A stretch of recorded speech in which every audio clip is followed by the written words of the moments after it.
not linked. I think we're on. All right. Hello, everyone, and welcome. I hope you can all hear me. If not, if there are any problems with the live stream, please let us know and we will fix it. But yeah, big welcome to the second episode of Join the Pod. So we had our first episode back in April where we introduced ourselves and our research. So if you missed that inaugural episode, please check it out. All our webinars will be available on our YouTube channel after they have been streamed live. We took a break during the summer because this is a very busy period for researchers, and we meant to come back in September, but unfortunately we were quite delayed. We were all very busy with fieldwork and with analysis for our PhD.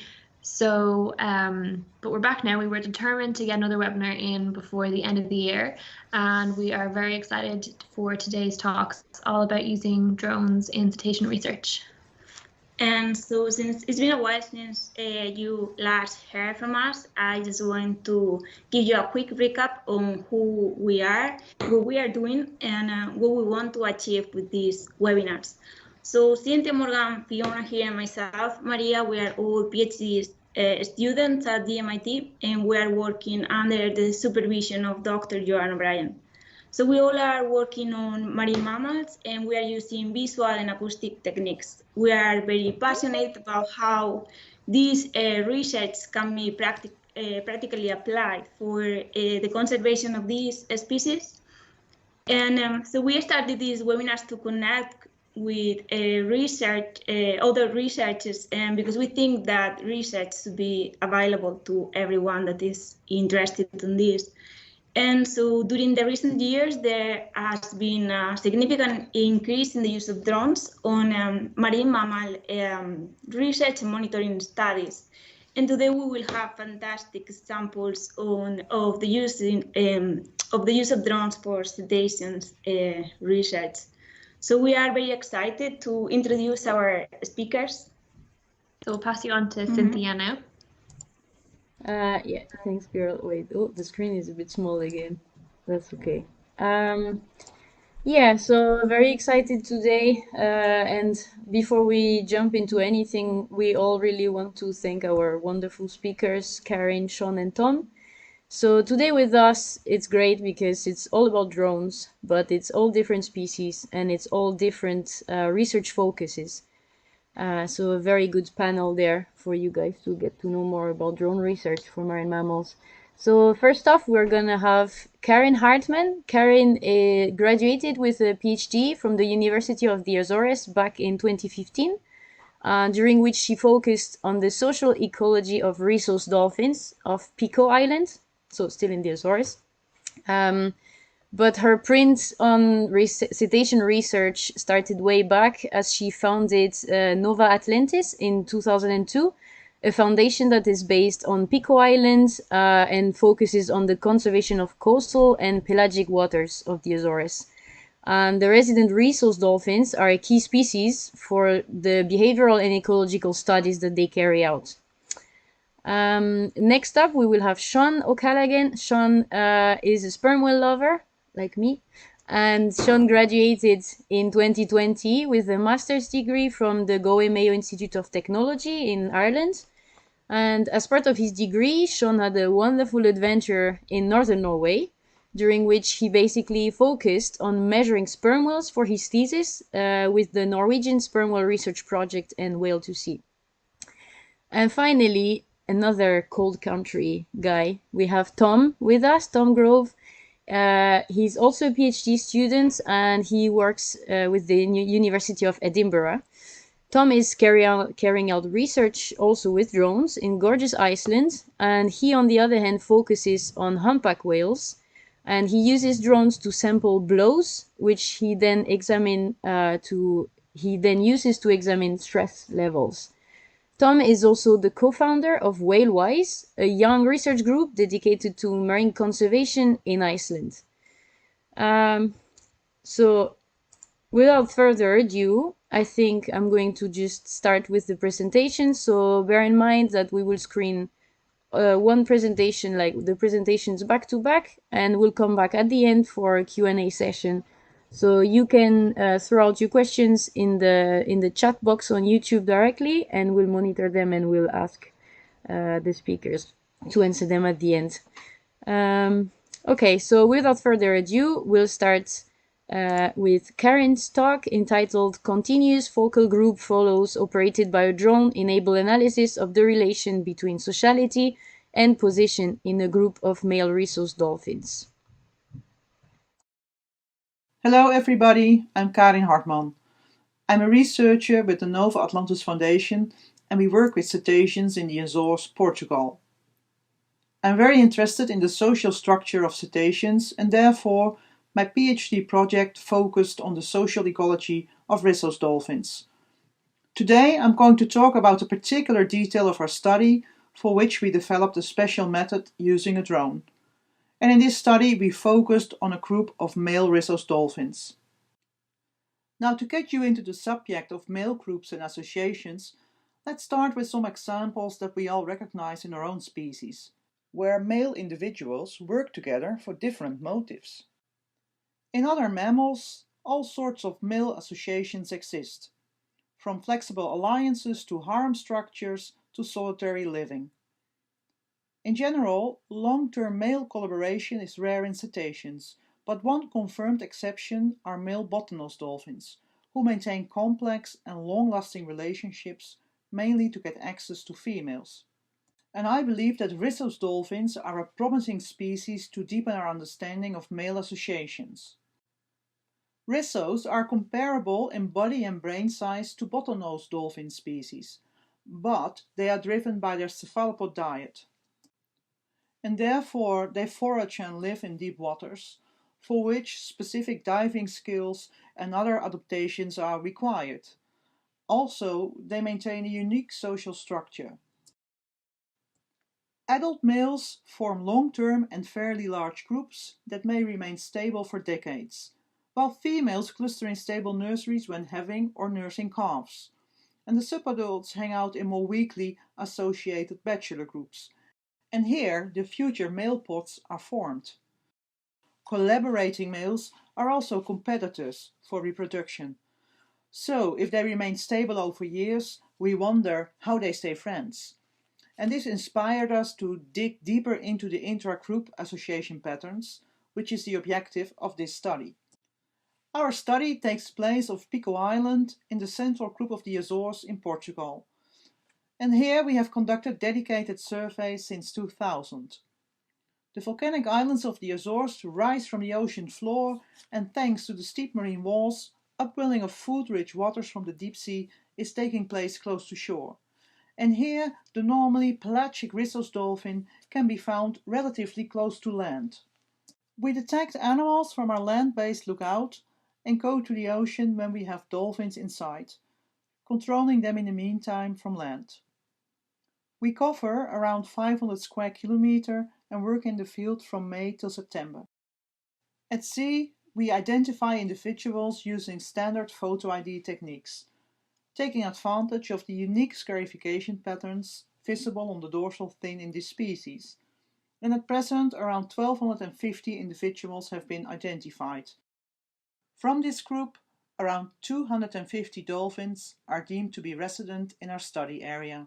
The pod that we studied for this project is called S27, locally famous as IKB, and they belong to the resident population and members have been monitored since 2004. IKB is composed of 13 males. 12 dolphins have been sexed by genotyping and 1 by observing the genital split. They are a very impressive pod and rule our study area at the moment, showing off in tight walls. Now, since we are interested in looking at the social relationships, in this case, who swims with whom and where in the group, we started to think about a method for collecting more precise data. Therefore, we introduced a drone in 2016 for focal group follows. And thanks to the drone, we were able to record the surfacing behavior of all members without disturbing them for about 50 minutes per flight. Of course, these animals will die from time to time, but with a drone you can quite easily track them. And this is because adult male Risso's dolphins become white with age, and so they are visible underwater as a lighter blue shape, which is very handy for a drone pilot. During our study, we did notice that flying straight above the pod could disturb them, so we avoid this and keep the drone to the side of a group. And of course, we are restricted by the weather conditions and are not allowed by the local authorities to operate the drone near whale-watching vessels. And this influenced our data collection. In this project, an important indicator that we used to study association patterns was synchronized behavior, which has been observed in several species, from birds to cetaceans. It is considered to be an important indicator for social behavior and relationships. In bottlenose dolphins, for example, cooperating males are known to display synchronous behavior when swimming, breathing, and during displays. We have frequently observed synchrony in our study population of Risso's dolphins, as you can see here in this short video, which is always an impressive sight. And beside pairs, we also observe synchronized trios and quartets. But then sometimes animals swim close to each other, but they are not paired. So we also took this display of being associated into account in our study. Okay, so after checking the batteries, etc., we can lift up the drone. At sea, we situate the drone on the side and film the animals in such a way that we can identify the whole group afterwards using the drone footage. And from the drone footage, we can link the moment of surfacing individuals to the relative position in the group. We consider the animals in the front as being in position 1, the center as 3, ending with position 5 for those in the rear, and we added extra rows when desired. And here you see some examples of how drone footage came out when we were dealing with scoring the positions in the group. On average, we could see clearly where animals were hanging out. But if their position was a bit dodgy, for example when they were changing direction, we fast forwarded the film to see where a dolphin would swim in the following seconds and average the position after that. Well, all in all, it takes quite a bit of time to score the drone movies, but the good news is you can stop the video at any time when you get crazy of it. And it goes a lot faster with two, if one person can focus on filling in data and the other can look at the video. We created a simple Excel file where we filled out our observation per individual by the second. If animals were paired, they both got the same value for that particular moment by noting down their position in the group. And second by second, we tracked down all the surfacing events, including the non-synchronized ones. This figure illustrates the data taken from the surfacing patterns and the relative position of two dolphins. The technique that we use to capture this is called dynamic time warping. This is an algorithm that maps two time series in such a way that it recognizes imperfect synchronization events. And by including the relative position as extra information, we could also investigate if the position in the pod matters in terms of sociality. So now to our results. In 2017, the fieldwork season ran from May to October. And although we saw IKB during 24 single days, we could only collect usable drone footage on 8 days, mainly when they were resting and traveling. In total, we made 22 separate drone flights and collected 2 hours of clean and usable drone footage. During the drone flights, we also took 8,000 pictures from the boat, resulting in 2,000 usable data points for comparison of methods, and as a backup to check pairs from an easier angle. So all in all, we found that the number of breeding events per time unit was 37% higher for the drone data than for photo ID data. And also, we recorded 21% more synchronous breeding events with the drone compared to photo ID. We analyzed around 3,000 surfacing events comprising 600 synchronous diets. Next, we used dynamic time warping to construct social network plots from the synchrony and position data. The analysis showed strong variations in sociality. Some animals were only paired with one or two preferred partners, while others maintained ties with almost everyone else. Within the group, we found 4 distinct stable pairs and 1 trio. A subcluster of more social animals was mostly seen in the middle and in the front. In contrast, the subcluster with less social dolphins was situated more to the rear. We can conclude that collecting focal follow data with the drone is a solid and detailed way to record social behavior for this species. First, the group size allows for it, and secondly, the unique scarification patterns on the dorsal fin make individuals well recognizable from the air. Similar results showed up when analyzing only synchrony with standard photographs taken during surfacing moments. And this slide is showing these two capture methods recorded at the same moment. And when looking at the results, the older photo ID captures may allow us to add historical data to the set. And then we can compare and study sociality over the long term in groups that we know for a long time before the drone era. But the drone footage offers an extra possibility that is not available with photo ID. You can record the relative position and also catch non-perfect synchrony. And this gives more data on association than synchrony alone. And it reveals richer patterns of association than with photo ID. To summarize this presentation, we believe that male Risso's dolphins maintain complex intra-group relationships. This is illustrated by the strong variation in measures of sociality and the 2 levels of association that we found within our group. The individuals that swim more synchronized seem to be in the lead, but the more weakly associated animals are mostly seen in the back of the group. At the moment, we have drone data from other male groups in our study area, so we can compare present results and gain more insights into the association patterns by looking at both younger and smaller clusters.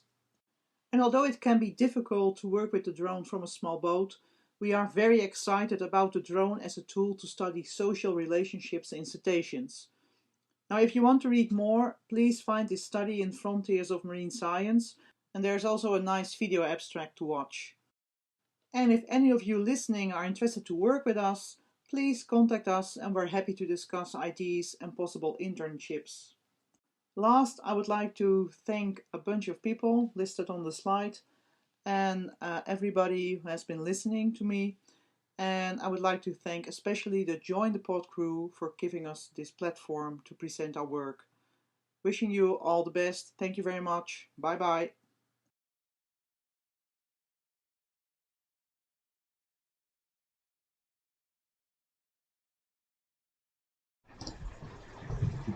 Thank you, Karin, for this great presentation. Very nice videos, very nice visualization of the results as well.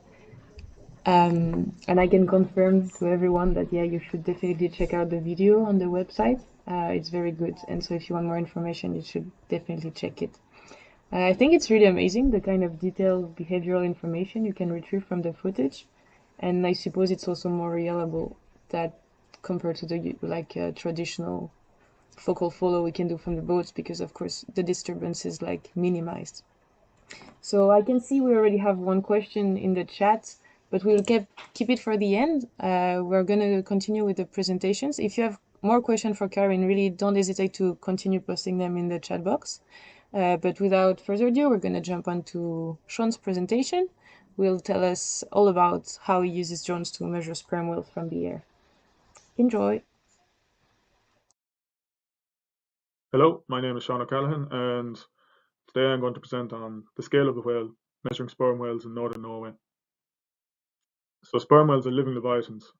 They're the largest living toothed predator on Earth. They're a highly sexually dimorphic species. Males are physically mature at approximately 16 meters. They weigh on average 45,000 kg. And male whales prefer high latitude, cold and productive waters.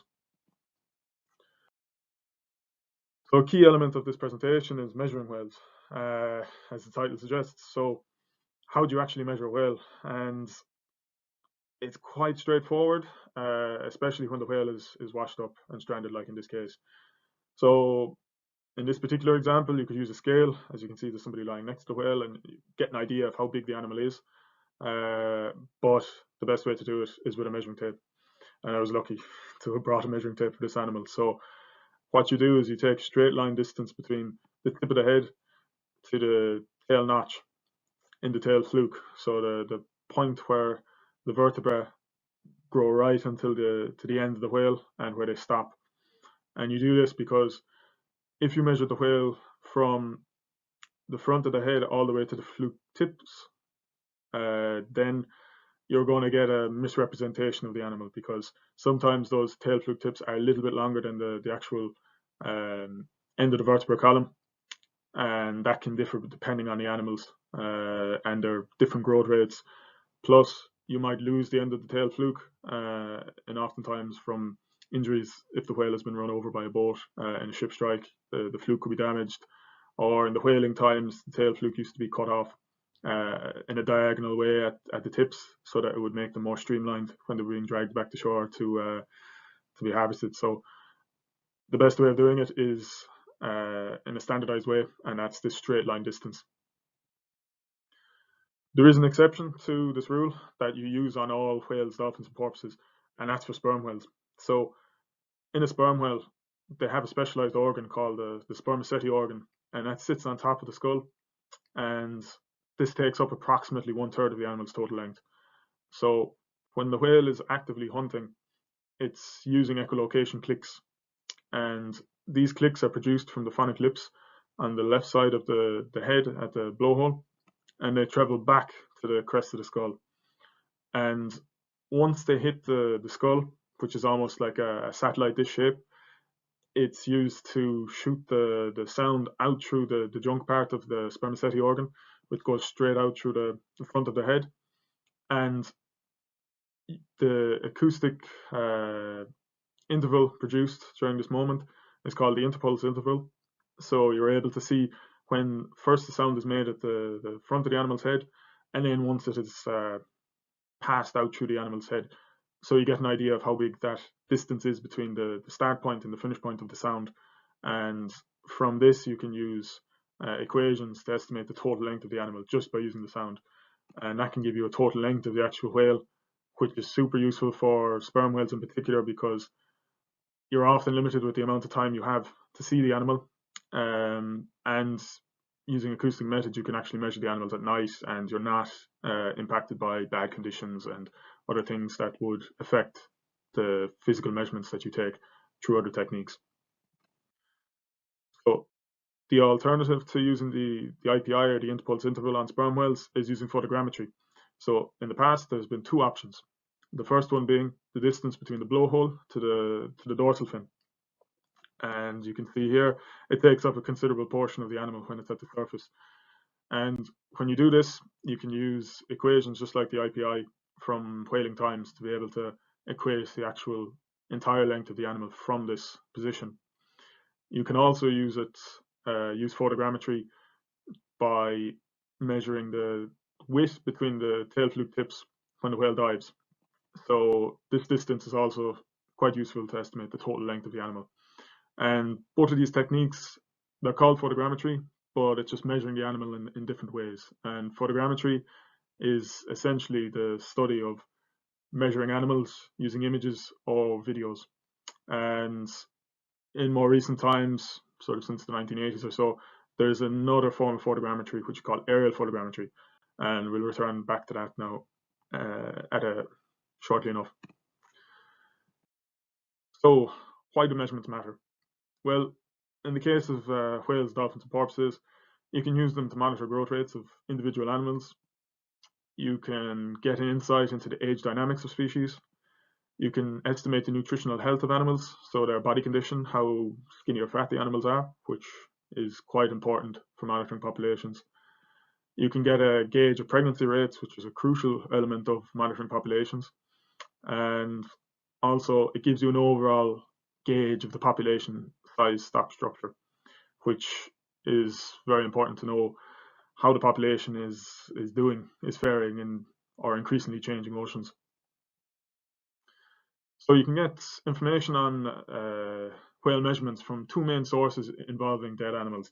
The first one being strandings, which is the most common method of doing it nowadays, but there are pros and cons to this approach. So when an animal washes up, like in the case of here in Norway, the whole animal is accessible. So you can actually take physical measurements of the animal, and it also gives an opportunity to collect biological samples like skin or muscle, teeth, these sort of things that can give you an added insight into the animal that unfortunately died. So this insight also gives an indication into the presence of some species that are rarely seen alive, like beaked whales. There are cons though, and these include the individual loss of an animal from the population. Data might also be biased depending on the location, the season, the animal's age, and also its health. So it may not give you a real true picture of what the animals are like out at sea, because maybe it was compromised and it washed ashore. And also quite a big issue with strandings at times is the standardization of data that's collected, because say in the case of measurement, sometimes different methods are used, and when they're not comparable, it's difficult to use them longer term. So in Norway, there's been at least 54 sperm whale strandings dating back to 1775. Most were between 1980 to 2020, but only 8 of these animals had actually accurate measurements, and this is quite a limited data availability to look at the species in this particular area.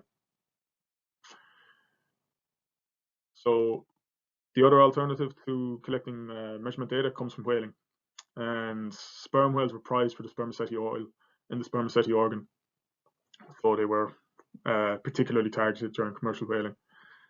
So approximately 1.1 million sperm whales were removed during commercial whaling the past century, and in Norway 1,500 animals were taken between 1925 to 1971. So there are some measurements associated with whaling, but they're often inaccurate, and the byproduct also from this unethical and obsolete industry. So there are some limitations to using it.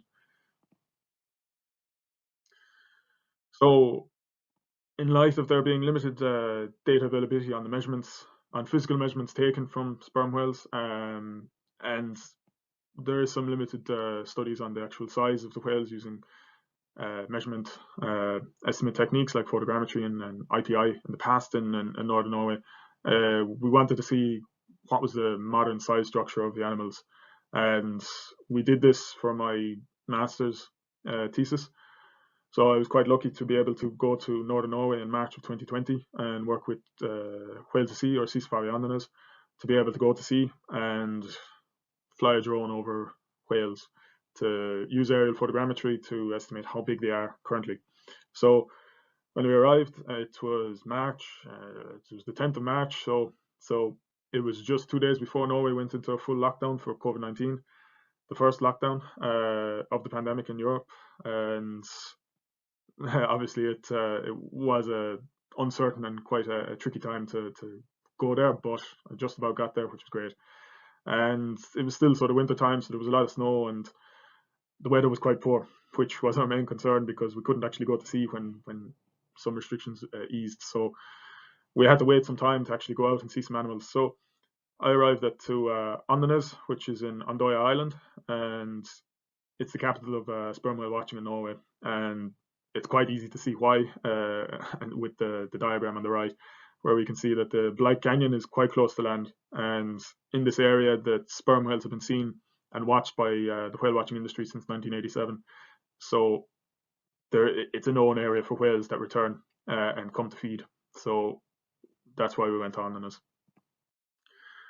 So in spring of 2020, near the end of the month, a whale washed up in Andenes, and we went down, we had a look at him, and we eventually did a necropsy to see what the whale had been eating, and also to see if we could gather other samples from the whale before it was buried by the local commune.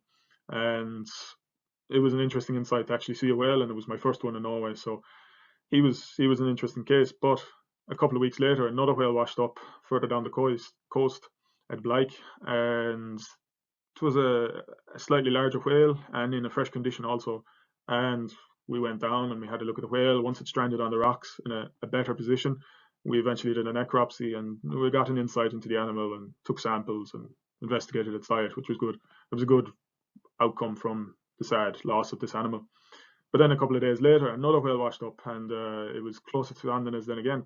And this was part of a series of whale die-offs in Norway between March and May of 2020, where over 20 whales washed up, and 6 of them were sperm whales. So it was the biggest whale mortality event in Norway since 1989 and 1988, which was quite unusual. So an added side of these strandings was an opportunity for me to fly the drone over the whales, to calibrate the drone in an Arctic environment and see how it performed, and actually estimating how big these whales were, given I knew how big they were from taking measurements with a measuring tape I brought just in case a stranding happened. I never would have thought this many strandings would happen.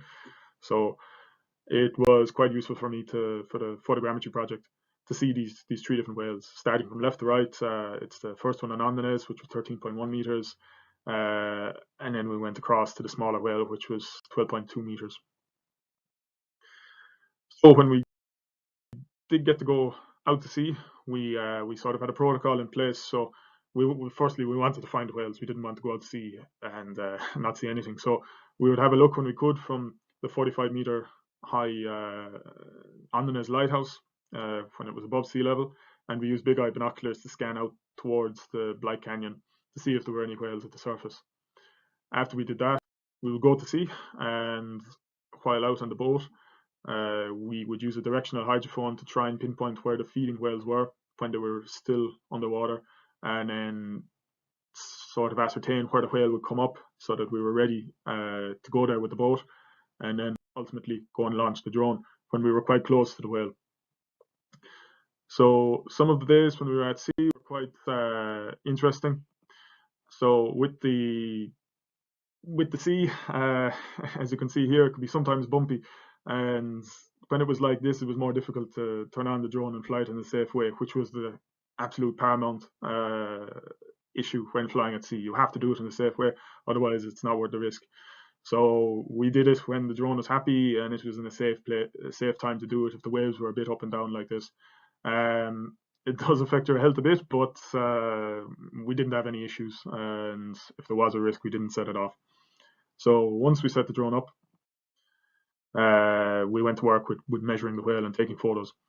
An interesting thing about northern Norway was from the 21st of May onwards, the sun stopped setting, and this was during the midnight sun season. So in the case of this image, this is just when the sun would just about go to the horizon and then go back up again. So you get a sort of a sunset color before and after the sun rose, and there was just amazing light to see these animals in the middle of the night, which was quite an experience. And it was quite good for me too, because sometimes the weather wasn't so good during the day and it was better at night. So then we would swap the fieldwork time to be a bit later in the evening. So we might go out at 8 or 10 o'clock. And in that case, we would be out at sea between sometimes up until 1 to 2 a.m. looking for whales and seeing whales. So it was quite unique to be able to do that, and also for just to be out there at such a time and see these animals when the sun was in later times in May, it was basically like the middle of a day, a sunny summer day, because the sun stayed up so high. So it was quite a unique time to go and do field work. So when the drone was out and we had whales at the surface, we needed to get them in a nice way to actually measure. So a big part of it was actually getting the whale in a nice position to measure. So like we said, with the dead animals, you need it in a straight line, and in this case, this animal is just too curved. Sperm whales are quite nice to fly over because they don't do too many movements when they're at the surface, so it gives you an opportunity, and they're a bit predictable to get the shots you need. But sometimes you needed to give them a bit of time to settle down after they came back to the surface. So in this case, this is another chance to get a photo, but it's just that little bit too arched because the head is starting to go down below the surface. So it's actually shortening the length of the whale, even though the rest of the animal is quite straight. So then this would be the just right example. So when the whale is lying straight at the surface, its fluke is flat just below the sea surface, and it's fully stretched out. So you're able to clearly see the tip of the head all the way down to the tip of the tail notch in the fluke, and this would be a prime example of what we were looking for and what we would always screen for once we came back to shore. Sometimes the whales came close to the boat. So this is Yam, and it's approximately 10 meters in length. But this doesn't happen all that often, and it's not a reliable way to measure all of the time, because of you're not going to get days like this very often where either the whale comes to you or maybe you're a little bit within range where the drone can pick you up. The whales didn't react to the boat in this way, but depending on the approaches of boats, they can do. So if you're heading straight towards the head of the sperm whale, they're more likely to do a shallow dive and avoid the boat. So in this case, it's traveling away from us, but you don't want to disturb the animals, and just happened as a byproduct by chance. So once we've taken images at sea, then we have to start making measurements. And during this process, we use the camera parameters from the drone, which are the size of the image and also the focal length of the camera, and then the drone's known altitude, which can be problematic at times, but we worked out a way of correcting issues, especially when the sea was a bit bumpy.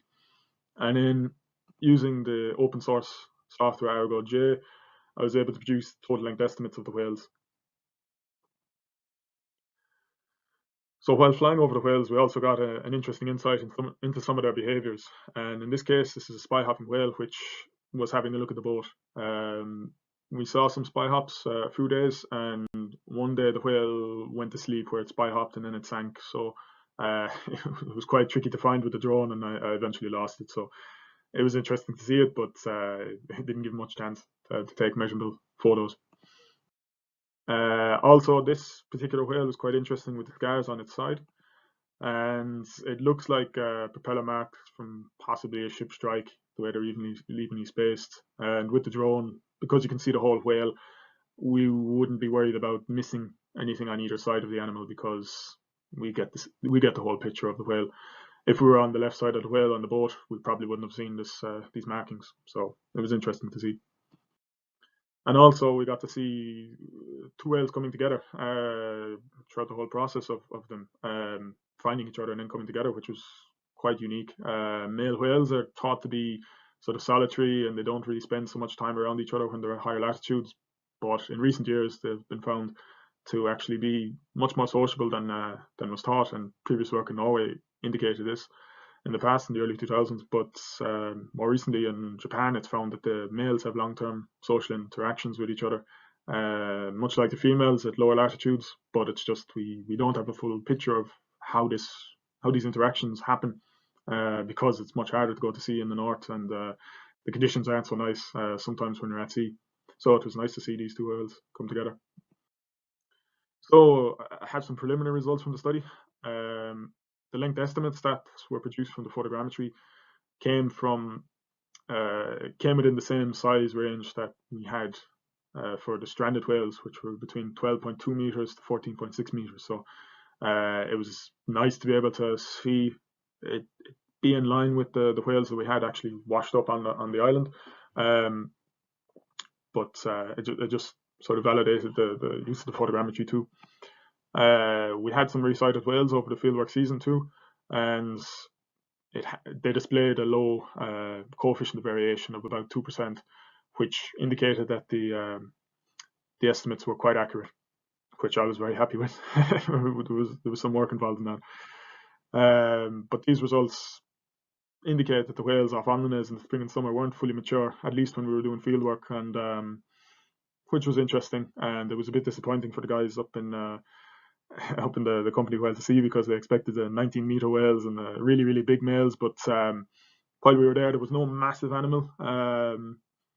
I've seen one fully mature sperm whale once, and like its blow and its size was similar to sort of a fin whale, and there was none of that happening while we were out at sea with these whales. So we just have to look into it a bit more. So more effort is required, and the work continues. So this project wouldn't have been possible at all without the huge support I got from my supervisor, Dr. Joanne O'Brien, from all aspects of the project, especially during the start of the pandemic and being away. But and then also when I was doing the analysis section of the project, it really enhanced it and made it much more than what it could have been. So my thanks to you, Joanne. It also wouldn't have been possible without the support from Mac and Brill from Whales of Sea or Seasafari Andanas, who allowed me to go to Norway and took a gamble on me to actually go and measure these whales and use the drone out from the boats right at the start of the pandemic, when we didn't really know what was going on, and there were some interesting encounters while we were there on the island. Yeah, it wouldn't have been possible without Martin either. Also, my thanks to Pete van der Mende, who helped me visit the dead whales and measure them, and also in the necropsying of the whales, because there was quite a bit of work involved in that, and we got some nice insights from it. And also to Amelia for helping me with the for the photo identification of these whales. And also I received funding from the Marine Institute, which made it possible for me to actually go there too. So yeah, thank you for your attention, and hopefully this talk was of interest to you.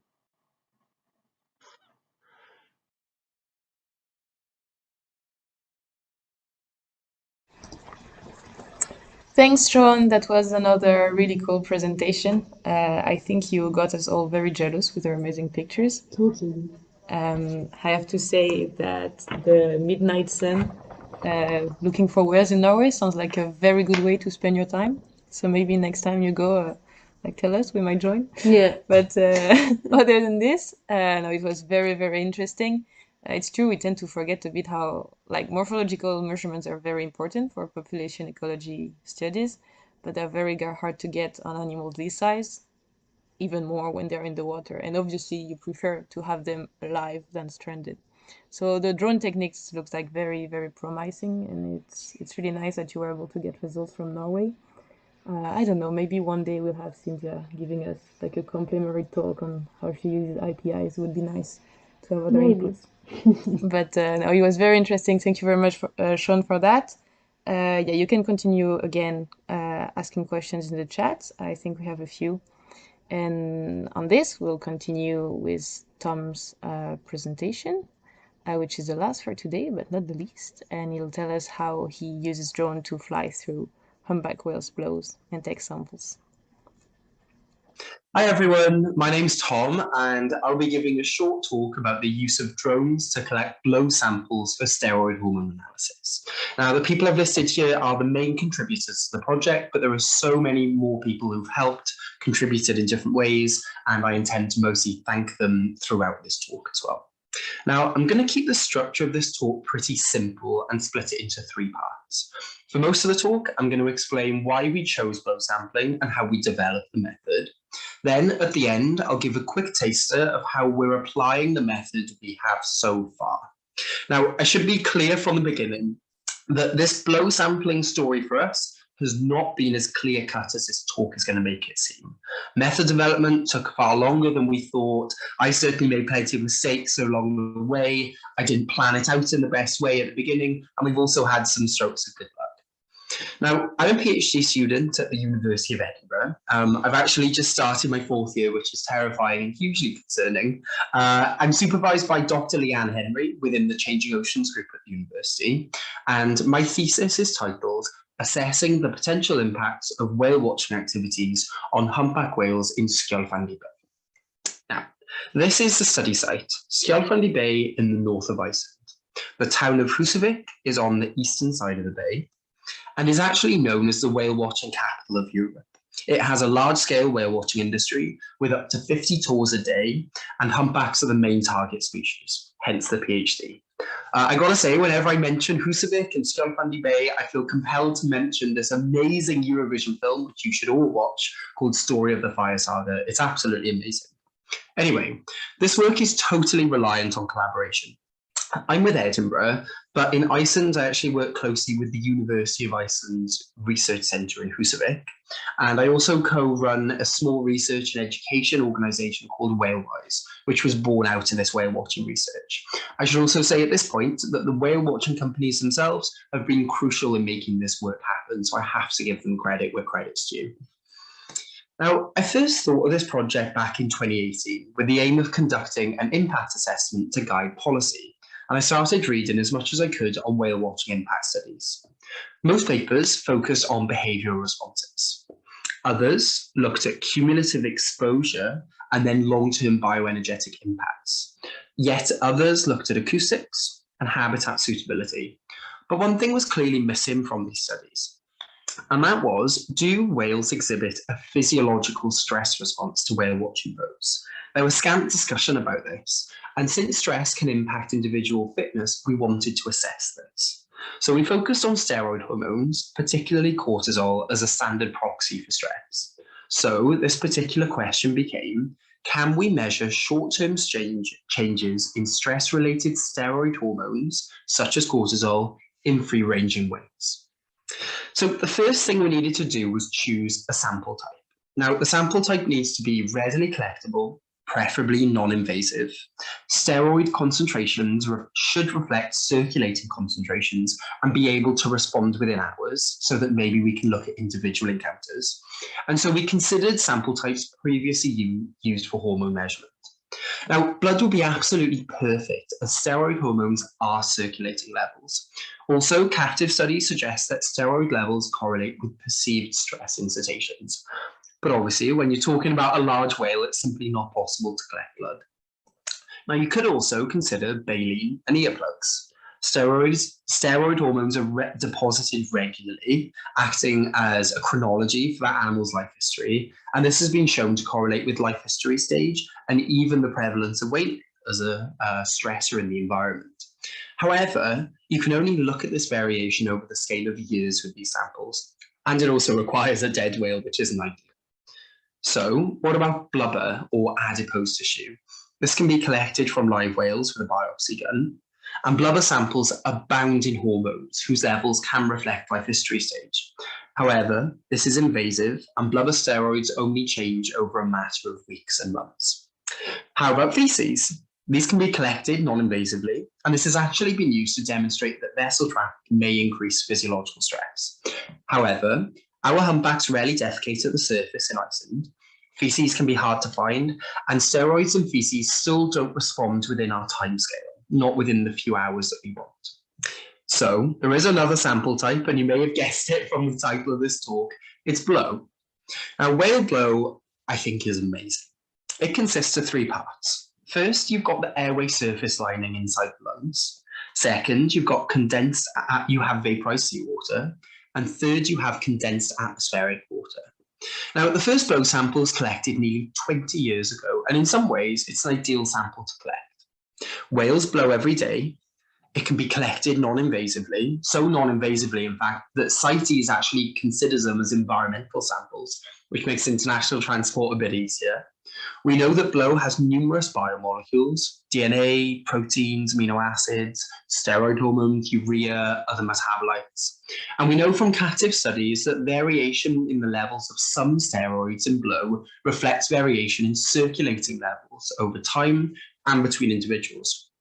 But there is a but coming. Blow also has really big challenges, and that's particularly due to dilution. Now, we're interested in steroids in the airway surface lining of fluid of blow in the lungs, but blow also contains seawater and atmospheric water. So these samples are dilute and therefore quite tiny, and that results in tiny concentrations of metabolites of interest. The other problem is that we don't know what proportion of each of these components is present in each blow, and it's likely to be somewhat variable. So we have this variable dilution, and this is also a concern in humans as well with condensed atmospheric water, and they still don't have a gold standard method for normalization in humans, let alone in whales. Now, since our existing team didn't have physiological expertise and there were quite major challenges with the method, it was clear that more collaboration was needed. So we started an unusual partnership with the Clinical Research Facility in Edinburgh, and specifically the Mass Spectrometry Lab. My second supervisor, Dr. Natalie Homer, is the lab manager and has a lot of experience with hormone measurement. So next, together the whole team discussed how it would work. Now, we didn't draw anything formal like this at the beginning, but the conversation went something like this. First, we knew we needed to collect samples. We wanted to be efficient, cost-effective, unobtrusive, and quick, while still collecting samples of sufficient size. We then needed to store samples for up to several months before processing them in the lab. And next, we needed to extract them back in the lab in such a way that you recover your metabolites of interest. Then we need to actually detect and measure how much metabolite is in each sample, before finally providing some biological interpretation for these maps. Right, now we're going to move into part 2, which is developing the method, and this mostly took place over 2018 and 2019. So let's start with sample collection. Now, at first, in the history of blow sampling, samples were collected from a research vessel, with someone holding out a long pole over the blowhole of the whale. At the end of that pole was a sampling device, such as a petri dish or nylon stocking. Now, this has been used successfully to measure hormones in North Atlantic right whales, including cortisol. But for our study, this collection method wouldn't really work. We wanted faster sample collection. We wanted to minimize the stress that we cause to these animals, clearly for ethical reasons, but also so our results weren't confounded. And needing to rely on a research vessel at all times is also pretty expensive. So, you might have guessed it, we tried a newer method that's been used to collect blow samples, and that's with a drone, or UAV, an occupied aerial vehicle. Now, you probably know the advantages of drones by now. In this case, they're less obtrusive, they're quick, and they're cheap. But the problem with drones is that you're really limited in the size of your collection device, which inevitably leads to small samples. And for blow, that's a particular problem. Now, for something like a genetic study, that's not too much of an issue, but it's more challenging if you want to look at steroid concentrations. Perhaps as a result, we haven't actually found a peer-reviewed study that detects steroids in blow collected by UAV. Nevertheless, we still thought this was possible. So we teamed up over 2 field seasons with 2 experienced drone pilots, Mark Romanov, who's actually a wildlife filmmaker, and Abigail Robinson, who's a biosecurity officer. With them, we designed our drone system. We took a DJI Phantom 4, so a commercially available drone. We took 2 100mm plastic petri dishes as a collection device, and we connected the 2 components with a plastic frame, which was either cut-up coat hangers or more recently a 3D printed frame, very fancy. And this makes our drone blow safe. We always imagined him screaming as he flew through the blow because he isn't actually that water resistant, but he's lasted so far. Now, using BlowSafe, we collected 32 blow samples over 2 seasons. In 2018, all the samples were collected from land, up to 2.2 kilometers from the drone pilot. And in 2019, all samples were collected from a small research vessel. So here's actually the first blow sample that we ever caught. So Mark got this, and it's still one of our most perfect. So this is what the drone pilot normally sees live. We also have at least 1 observer who's watching the whale and guiding the drone pilot. So we have at least 3 people at all times. And you can see that's actually a really good sample because the camera lens gets covered. And here we have a few samples that were collected in 2019. So you can see it can be pretty tricky to predict exactly when the whale will blow. These are some pretty good samples. And at this stage, it's also worth mentioning a few challenges in the field, like weather conditions. We need pretty much flat, calm, good light, no rain. Like whale behavior. Surface feeding whales that only breathe once between dives are a nightmare, whereas deep feeding whales are perfect. And drone flight time can also limit your ability to collect samples.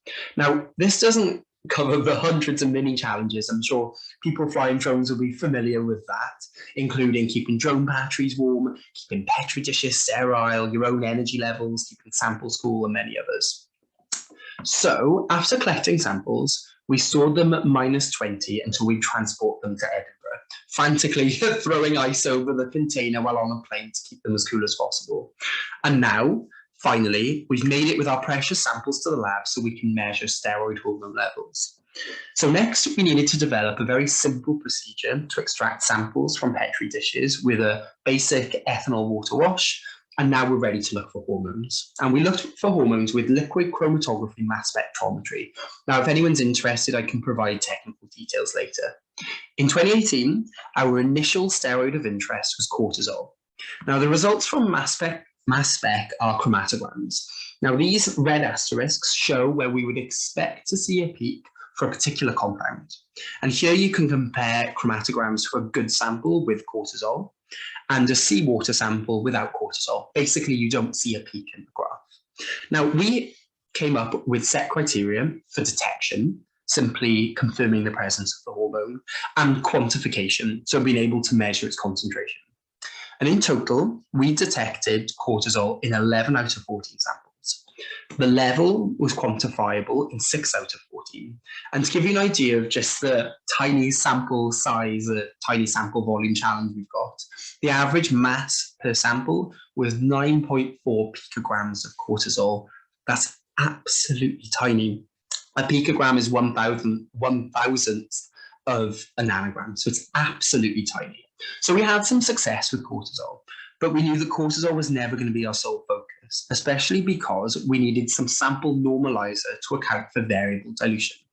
In the end, we considered lots of options, but in the end, we considered steroid hormone ratios. Instead of using a single steroid concentration, instead change a metric to the ratio of one steroid to another, so basically dividing one by the other. So this isn't normalization of the sample as such, but it does circumvent the issue of variable dilution because suddenly you have a ratio instead of absolute concentration. Now, we were keen to detect other steroids anyway because we wanted to build up a more complete picture of the physiological status of the animal, which could be important, for example, for interpreting cortisol levels. So this led to us performing a comprehensive screen of our 2019 samples. Only 9 were used for this study, for 19 other steroids. Now, here are some of the most interesting. I'm going to be quite brief with this. Now, the one that I'm most interested in is called DHEAS. I can't say the full name, but it's got a sulfate group in it.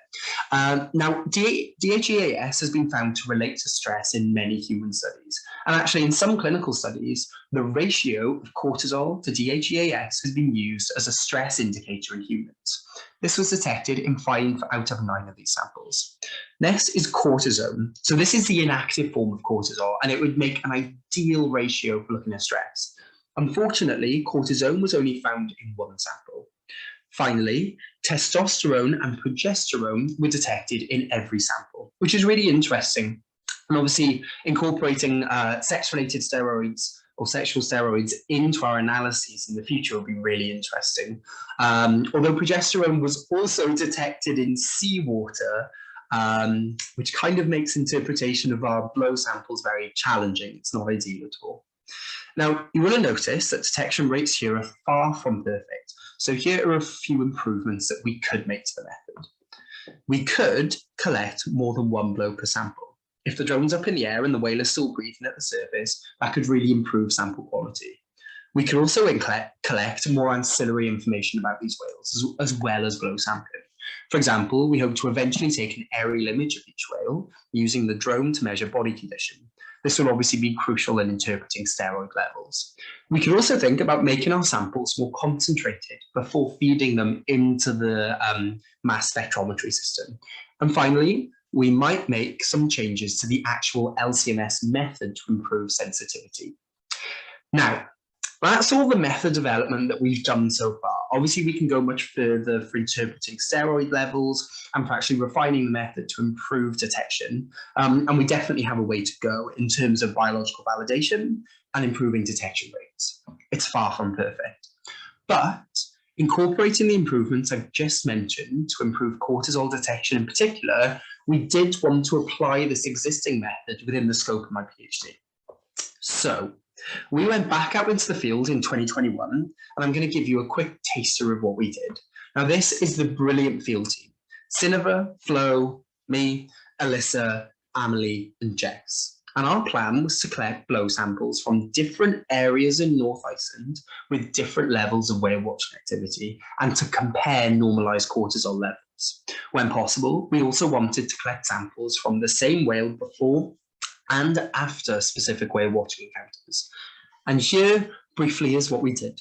In total, we collected 55 blow samples from at least 30 whales using 3 drone pilots, so me, Flo, and Amelie. Most of these samples were collected from land, up to 4 kilometers from the pilot, and this map shows the number of samples by region. Blue areas have little to no whale watching, and red areas have high whale watching. Within this, we actually collected 3 pairs, so 6 samples, of before and after whale watching samples, which is exciting. It was a season of plenty of ups and downs. Sometimes there were hardly any whales, and sometimes you could even say we had too many. So I wanted to show you this quickly. So here you can see in the background, there are actually quite a few whales. This is in the far west of Iceland. And here I actually accidentally nearly sampled 2 whales at once. So figuring out which whale that sample comes from isn't ideal. I probably could have flown the drone a bit better there. So I also wanted to mention that the 2021 work would not have been possible without incredible generosity from so many people around the country. And this just gives you an idea of kind of the nature of the work that we were doing. So all of these dots are locations where we stored our samples whilst we were in the field. And on the far right is Husavik Research Centre, where we stored our samples for the whole field season. So that's where we were based. So we stored samples in freezers belonging to friends, in restaurants, in guest houses, in shops, and even in gas stations. And people were so incredibly generous. So yeah, obviously very grateful to them. So sample processing hasn't started for these samples yet. Hopefully it's going to start in the next few weeks or maybe after New Year, but hopefully I can share the results soon enough. So I just wanted to round off with a few take-home messages. So first thing, we can detect various steroid hormones in ultra-dilute blow samples caught with the UAV. Now, we haven't actually come across this in peer-reviewed literature, so we're quite excited about this. I'm hoping to publish, in the near future, so we'll see how that goes. This method might form the basis of a non-invasive physiological assessment for free-ranging whales. Obviously, to actually get the method to a stage where it can be used by many different research groups to answer many different research questions, we have a long way to go, particularly with biological validation of the levels that we're seeing in blow samples.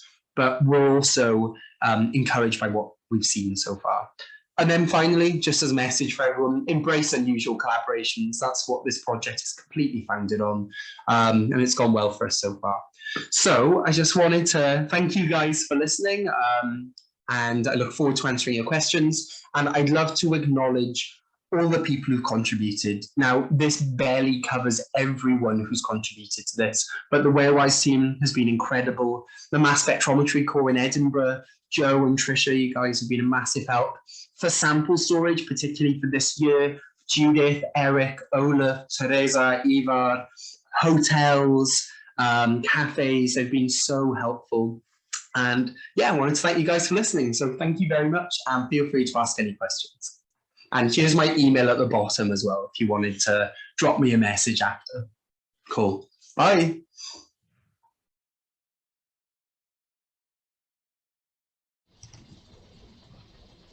That was our last presentation.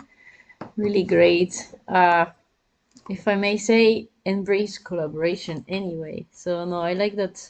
This falls perfectly with the goal of this webinar as well. I think that's kind of what we are aiming for. Try to provide a platform and make people closer together. And yeah, definitely more collaborations is great. Wish I would have seen the faces of those people in the gas stations and so on when you showed up with your, hi, I have snot from Wales, can I put it somewhere? Must have been quite nice. So yeah, guys, that was our last talk. So today you had hopefully a good panel, and I hope you're happy with what you saw.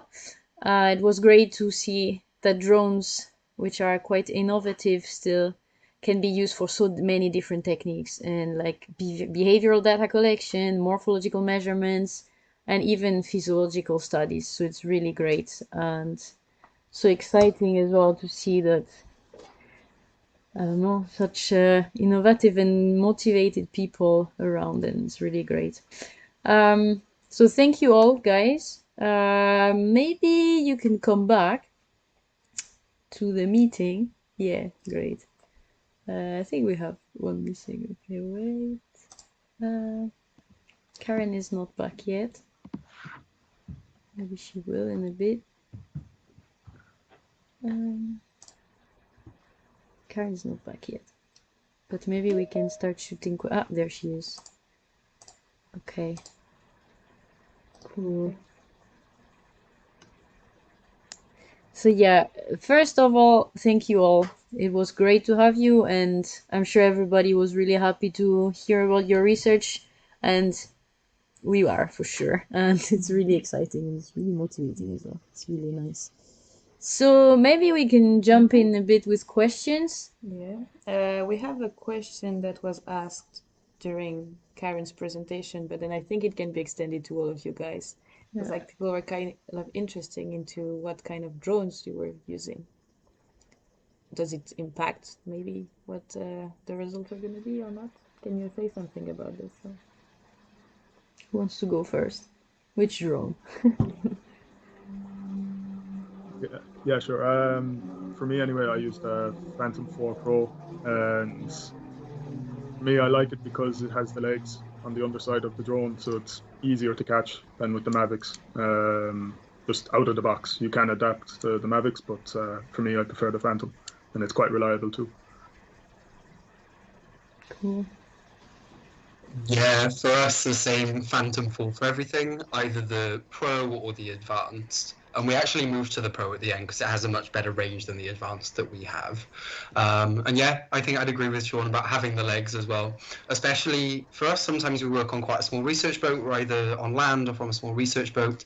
And for example, the last day we were actually out trying to collect blow samples. The swell started off at about 3 meters and the boat we were on was about 6 meters, so you kind of needed the leg to be able to catch it safely. Well, we did anyway. So yeah, I'd recommend Phantoms. They're pretty easy to use. Yeah, sorry, I would like to say that we started with a Phantom, but with a Mavic you can zoom in. So if you want to stay close to the group and if you want to use it for identification, I would recommend the Mavic because you can maintain your height and you can still get to 8 or 9 meters zoom wise, so then you can identify the animals. So it really depends on for which you want to use your drone and your footage. So That's great. And Thank you guys. I suppose in your case, Sean, it has to, like how precise it is, you kind of need a drone that is quite precise at telling you how high it is, no? Yeah, that's always the crucial question with the measurements. So with the one question in the chat, there was a lot of fine tuning with the drone because for me, I used the drone with its barometer, so how it tells how high the drone is with air pressure, which is breaking a cardinal rule in drone work nowadays because most people use a LiDAR and that sort of thing. But when I tested it out and calibrated with the dead whales and then also with live whales, it was reliable. And the way that I worked it out was using it, doing a correction factor. So every time that I flew the drone, I always took a photo of the boat and I also took a note of how the sea was, because sometimes when I was on the boat, there could be a 2 meter difference of me standing on the boat, and that did affect the drone accuracy. So that's how I went about fine tuning it, and I was very concerned about it for a long time because if you can't stand over the accuracy of the measurements, it's it's not so good. So yeah, you had to be sure of it, and you just had to take the time and figure out if there's an issue here, how can we fix this and improve it. And the test of it really was the whales we had on multiple occasions, because I don't know how big they are physically because I haven't measured them in person. So with the drone estimate, when we put in the correction factor, they were all around the same area and it was within a nice error, so it was acceptable. But yeah, I know it's sort of blasphemy for drone work now not to have a LiDAR, but we'll test it out and we'll see how that works out in future though. Nice. Yeah, thanks. Yeah, I get. Did you actually? I'm sorry, I'm jumping in just out of curiosity. Sean, you said you had like there was some acoustic on the boat as well at the same time. Did they take like? Did you record them at the same time? Yeah. On some days when the whales were around, acoustics were taken. So hopefully that'll be worked up at some point in future. Okay. So photo ID and acoustics and those sort of things were taken Nice. while the drone Yeah. was up. Yeah, so you can compare everything then. That's really cool. Do we have another one? I have, well, I don't know if it was asked in the chat, but again, maybe can be asked to everyone. Maybe Karin and Tom, maybe more since you're doing some stress-like studies and behavioral studies. Have you observed any reaction from the animals to the drone, or not at all? Well, I suppose it's still probably less disturbing than other techniques, but do they notice it?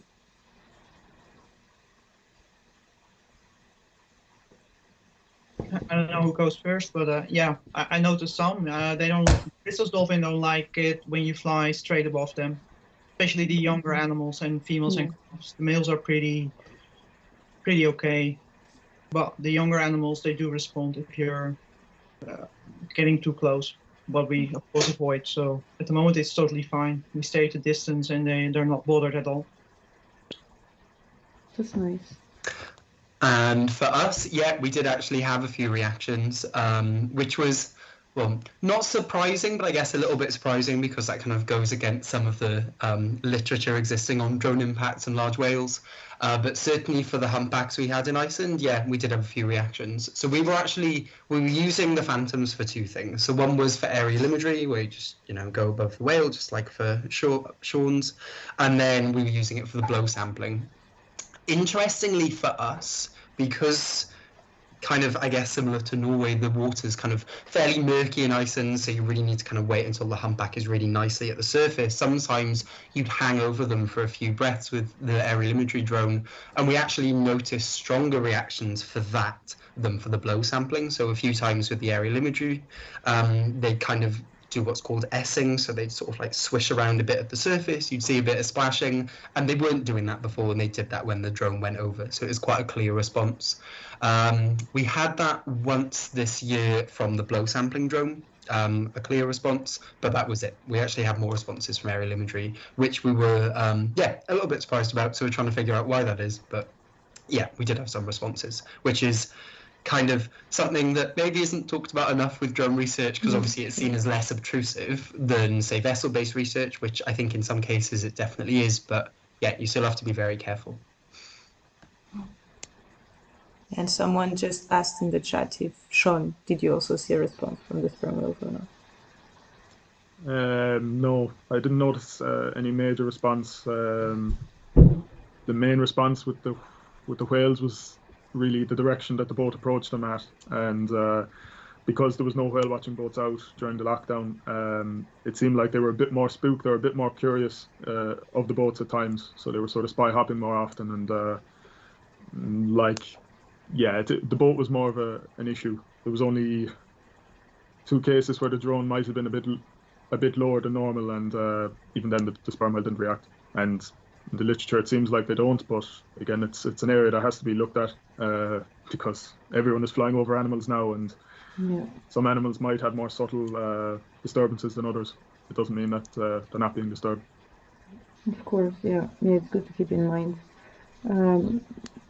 Do you have anything? We have one more. Matthew is asking, which is more reliable, satellite imagery or drone usage?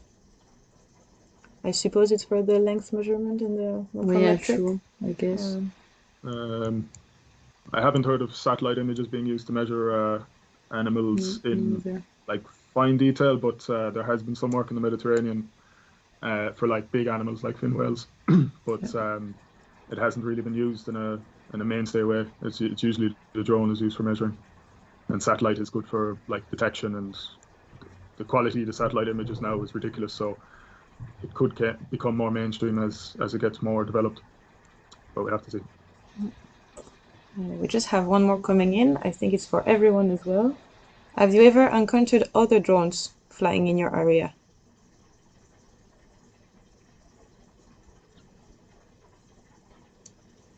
No, I haven't anyway. Okay. It's too cold for you over there, Sean. That's why nobody is crazy enough to go. Yeah. Yeah, no, there was nobody that time anyway. Okay. And for you, Tom, Karin? We actually did have this one time when there was another drone up in the air at the same time. It was a really random encounter, actually. So we were in the west of Iceland, and we were in this fairly small fjord, and there were these 2 humpbacks that were lunge feeding in like super shallow water, like closest probably like 10, 20 meters from shore, so really close. And so people were obviously seeing them. And so we went to actually buy this golf course. We were just sitting there watching them. We got the drone up in the air. And then this other family came, they had a Mavic, and yeah, it ended up being quite polite and not dramatic, to be honest. We just brought their drone down and they put theirs up, and that was kind of it, to be honest. But yeah, never had any conflict about it anyway. Okay, that's cool. Yeah, because I guess if you have several at the same time in your case, like, then what would you do actually? Then would you, like, imagine if you're about to sample and then there's another drone coming close by, would you just, it's just like an open question, I guess, but would you like consider that sample still, or would you be a bit worried that maybe if the drone was already around, it could influence, yeah, right, I guess. Could influence something, I guess, if you are measuring stress. It's really cool. And you, Karin, did you have like any other drones flying at the same time? I think we had it once, only last year. It was pretty strange because we have to hold back when whale washing vessels are arriving. So we had our drone up and we had to pull it back, get it in. And then the other boat came and they immediately launched a drone, and apparently it was a television crew, and so they took over the group and they were flying at maybe 2-3 meters high, so it was crazy low, not allowed. So all the animals dove and we lost the observation. So it was only one time, but it was not a great. Yeah, I can imagine. Must be really frustrating. Yeah. Yeah, because it's like that when you work in with high of course activity. You have to have patience from time to time. So, yeah. I guess you have to definitely self-control as well, I'd say, because if you are there, you know how every flight is precious, and you're like, no. Yeah, I have. And maybe sorry. Go ahead. Maybe it's something we can remind everyone as well. I don't know, like for the viewers, but like you're all working with a permit, right? Like that's like true, this kind of research is also regulated. It's like, so then doesn't apply to everyone that people do own a drone now, but yeah, of course. Yeah. So don't do that at home. Approved. Yeah. Don't do that at home just for fun. Yeah, I have one. I don't know if there is something else, because otherwise I would. There is one for Sean. Did you listen to your recordings yet? I'm curious if you can hear the drone on them. Ah, nice. I haven't listened to them, or I haven't been doing any work on them, but not sure if it would have picked up the drone. I think with the Phantoms, they can be picked up like 5 meters below the surface. I'd have to review it now again, but I haven't reviewed it myself. But like some of the days, it's quite bumpy, so you're going to have noise coming off the boat, and that could mask it. And like we weren't right next to the whales, like they could have been 100, well, say 150, 200, 300 meters away. So unless the drone is right on top of the hydrophone, it might not be picked up. My question was just, I think maybe some of you said it, but good reminder. For each of you, how far approximately did you fly the drone from the animals? Like, what would be your, I guess for each species it's different as well, because you, Tom, you saw sometimes some reactions, Sean, you didn't.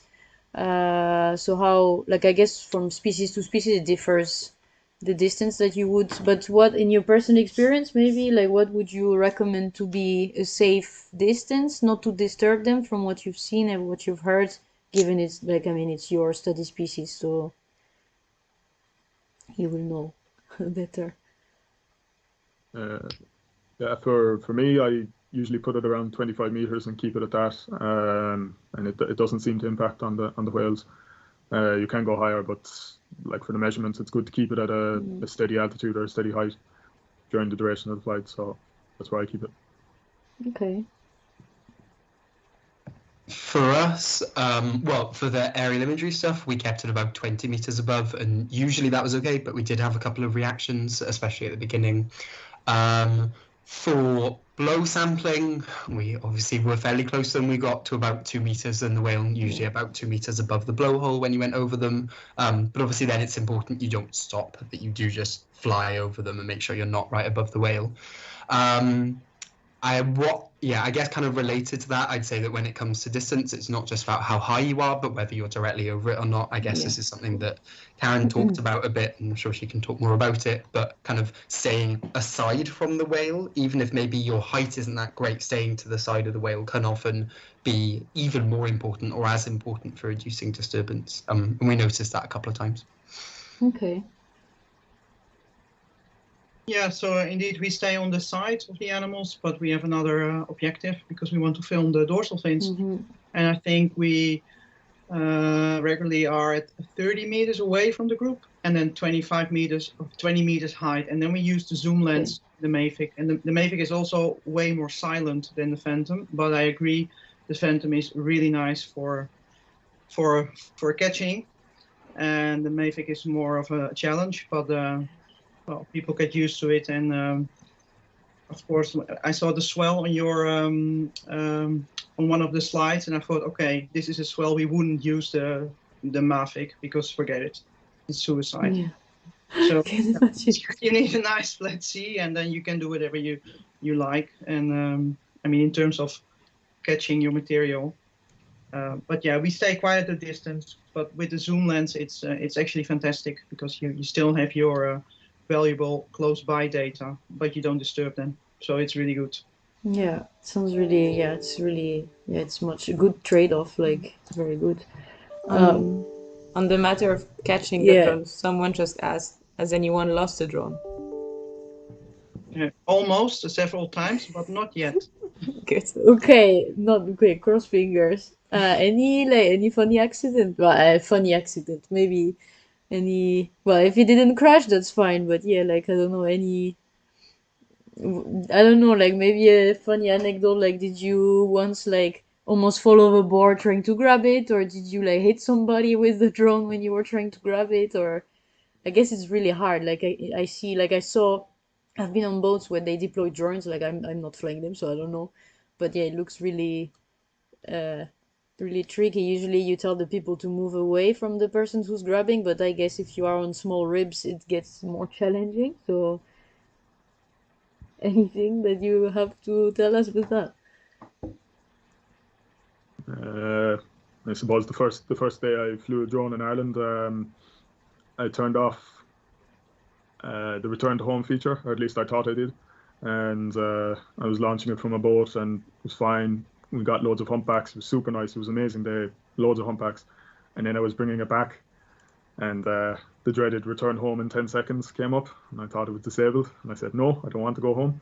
And just as I was lowering it and bringing it back, it decided to go home. And it's just, it's hard to describe that moment when it's flying away. But it came back under control and we could bring it back. But yeah, there's stressful moments with the drones, and for me it felt not very good for my health at times. But you have those bad moments. It makes the smaller ones less of an issue longer term.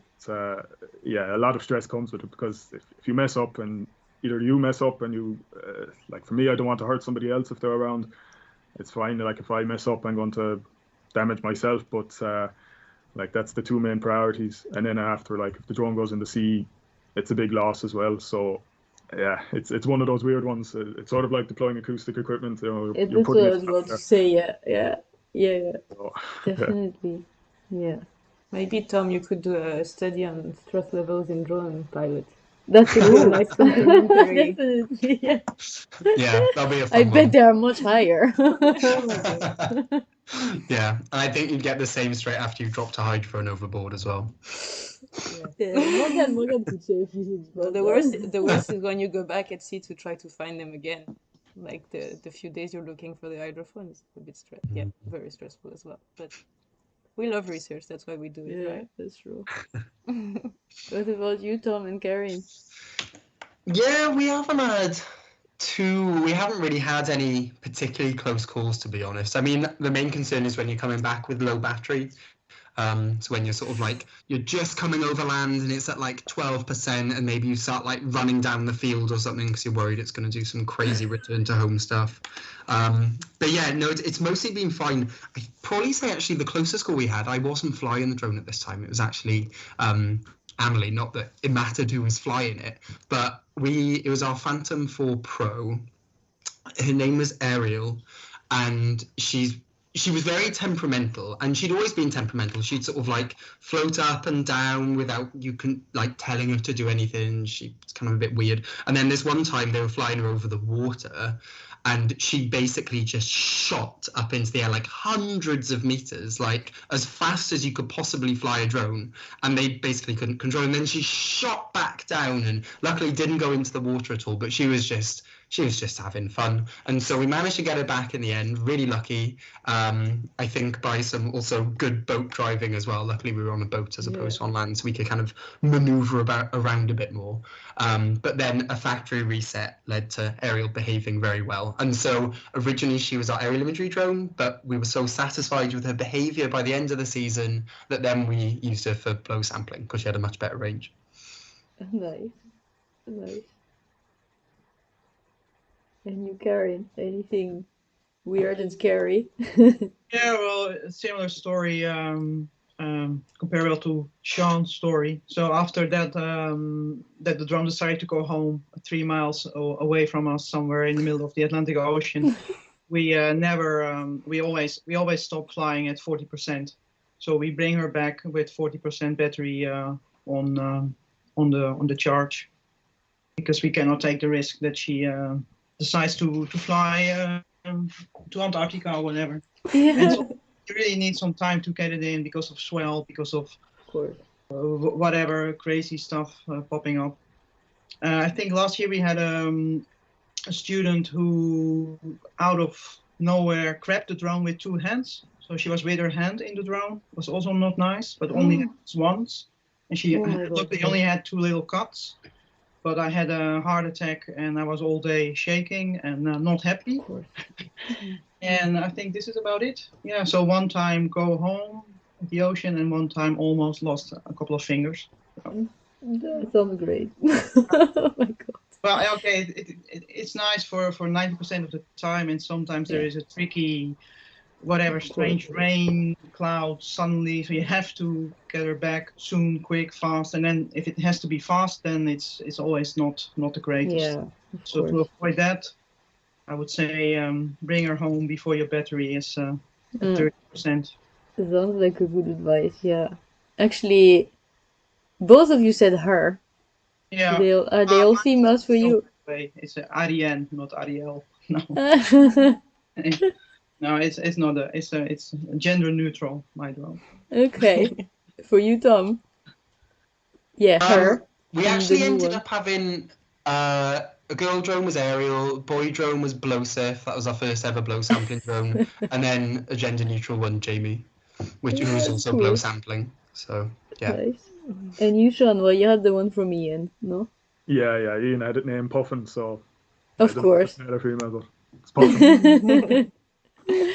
Really nice. I would go on like this forever, really, to be honest, but it's 1:30. Maybe you guys want to go back to your work and, I don't know, maybe grab some lunch or something and we can close it here. Except if you have something that you would like to tell, I don't know, something else. And yeah, otherwise I think we can close it here. Yeah. Save the girls. Thank you so much, really. It was really great to have you. So thanks again for that. And yeah, hopefully, so this will be up on the website and on YouTube later. And yeah, we can keep in touch and, you know, like, yeah, it will be nice. Karin, I will definitely try to come to the Azores soon, I think. Actually, Tom as well. I think Iceland sounds nice now. So we have to, now that we can travel again, maybe we can do that. Yeah. Okay, girls. So from us as well, just a big thank you for your talks today. Really interesting, and really liked the way, like the diverse and creative ways that show that you can use drones. So if anybody has any questions, even after we post it, feel free to post in the comments below the YouTube video, or even on our website, we have a comments form, so you can contact us there. So yeah. Finally, if you have enjoyed today's webinar, just mark your diaries, because be back at the end of each month for the coming months. And next one is going to be on the 28th of January, and it's going to be about seals. And yeah, just remember that you can subscribe to our channel and to our email alerts to stay up to date. And yeah, finally, because well, it's still early December, but this is the last webinar of the year, so we would like to wish you all happy holidays. And yeah, we'll see you on the new year. Thanks everyone. Thank you. Thank you everyone. Bye. Right.